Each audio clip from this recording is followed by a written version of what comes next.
আসসালামু আলাইকুম বন্ধুরা, কেমন আছেন সবাই? আজকে আমি বাসায় যা রান্না করলাম আপনাদের সাথে শেয়ার করব। আজকে রান্না করব মুরগির মাংস আর পোলাও। এখন মাংসগুলো আমি ভালোভাবে ম্যারিনেট করে নিচ্ছি।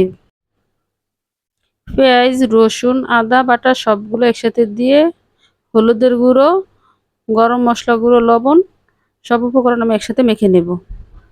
কিছুক্ষণের জন্য রেস্টে রেখে দেব।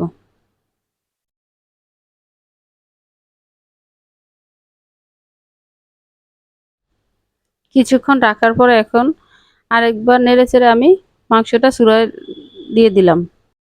এখন দিয়ে দেব স্বাদ মতো গরম মশলা। গরম মশলাটা আমার দেওয়া হয়ে গেছে। এখন আমি মিশিয়ে দেব। এখন অল্প আছে মাংসটা ঢেকে দিয়ে পোলাও রান্নায় চলে গেলাম। পোলাও আমি আজকে রাইস কুকারেই করব। সাধারণত আমি রাইস কুকারই বাসায় করে থাকি। আজকেও আমি রাইস কুকারেই করব।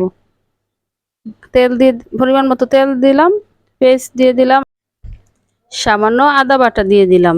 এখন আমি এগুলো সুন্দর মতো ভেজে নেব। এখন দিয়ে দেব কাঁচামরিচ। সবগুলো আমি আবার আরেকটু ভেজে নেব। এখন দিয়ে দেব,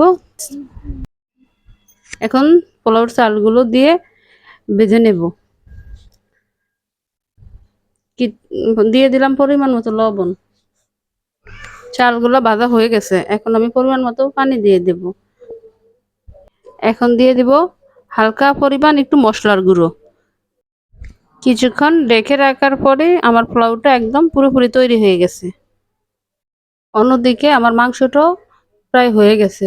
এখন মশলার গুঁড়ো দিয়ে আমি মাংসটা আরো কিছুক্ষণ ঢেকে রাখবো।